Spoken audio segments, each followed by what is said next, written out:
नमस्कार किसान साथियों, कैसे हैं आप। उम्मीद करता हूं बहुत ही बढ़िया होंगे।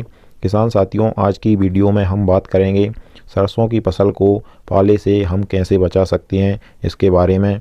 ज़्यादातर हमारे किसान भाइयों की सरसों की फसल में फलियां लगने लगी हैं। इस समय पर कई क्षेत्रों में बहुत ही ज़्यादा अधिक ठंडी पड़ रही है। ऐसे में हमारे किसान भाइयों की सरसों की फसल को पाले से बचाने की ज़रूरत है। वीडियो में हम आपको 2-3 तरीके ऐसे बताएंगे जिससे आप सरसों की फसल को पाले से बचा सकते हैं। इसके लिए आप वीडियो को शुरू से लेकर एंड तक पूरा ज़रूर देखिएगा। और अगर आपने अभी तक हमारे चैनल को सब्सक्राइब नहीं किया हुआ है तो इसी तरह से आपकी सभी फसलों की सही समय पर सही जानकारी सबसे पहले पाने के लिए आप हमारे चैनल को सब्सक्राइब कर लीजिए, वीडियो को लाइक कर दीजिए और ज़्यादा से ज़्यादा हमारे सभी किसान दोस्तों के साथ इस वीडियो को शेयर भी करिएगा। किसान साथियों, अगर आपकी भी सरसों की फसल में फलियां बनने लगी हैं और आपके यहाँ पर कड़ाके की ठंडी पड़ रही है, आपको ऐसा लगता है कि अब टेम्परेचर बिल्कुल डाउन हो जाएगा और बर्फ़ जमने की संभावना हो सकती है, पाला पड़ने की संभावना हो सकती है। मौसम वैज्ञानिकों ने आपके क्षेत्र में पाला पड़ने की संभावना या बर्फ़ जमने की संभावना बताई है, तो आपको ऐसे में सरसों की फसल को पाले से बचाव के लिए कुछ कार्य करने चाहिए। पहला तो किसान साथियों है कि अगर आपकी सरसों की फसल में फलियां लग गई हैं और आपकी सरसों की फसल को पानी यानी सिंचाई की ज़रूरत है, आप इस समय पर सरसों की फसल में सिंचाई कर सकते हैं। तो यह बिल्कुल सही समय है किसान साथियों, इससे आपके दोनों कार्य हो जाएंगे। पहला तो आपकी सरसों की फसल 5 से 7 दिन तक पाले से बचाव के लिए तैयार हो जाएगी अगर आप सरसों की फसल में सिंचाई कर देते हैं। दूसरा, अगर आप सिंचाई करना चाहते थे तो सिंचाई भी हो जाएगी और पाले से भी बचाव हो जाएगा।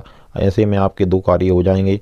और अगर आप पूरी सरसों में की फसल में सिंचाई नहीं कर सकते हैं तो आप चारों मेड़ों पर चारों कूड़ों में सिंचाई कर दीजिए। इससे भी आपको सरसों की फसल को पाले से बचाव हो जाएगा, क्योंकि चारों तरफ जो भाप है सिंचाई की वह बनती रहेगी, जिसके कारण से भी बर्फ़ आपकी सरसों की फसल में नहीं जमेगा।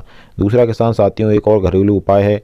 अगर आप सरसों की फसल के चारों मेड़ों पर चारों तरफ धुआं कर सकें कुछ भी कचरा या भूसा डाल करके, तो जब भी आपकी क्षेत्र में कड़ाके की ठंड पड़ रही हो उस समय पर आप सरसों की फसल के चारों मेड़ों पर धुआं कर दें। धुआं इतना करें किसान साथियों की एक परत सी बननी चाहिए आपकी सरसों की फसल के ऊपर। इससे भी आप पाले से सरसों की फसल को बचा सकते हैं।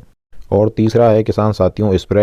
अगर आप सरसों की फसल में स्प्रे कर सकते हैं तो आप जब भी आपके क्षेत्र में कड़ाके की ठंड पड़ रही हो, ऐसा लगता हो कि पाला पड़ने की संभावना है, तो आपको जो लिक्विड सल्फर आती है स्प्रे वाली, उसका स्प्रे सरसों की फसल में कर देना है।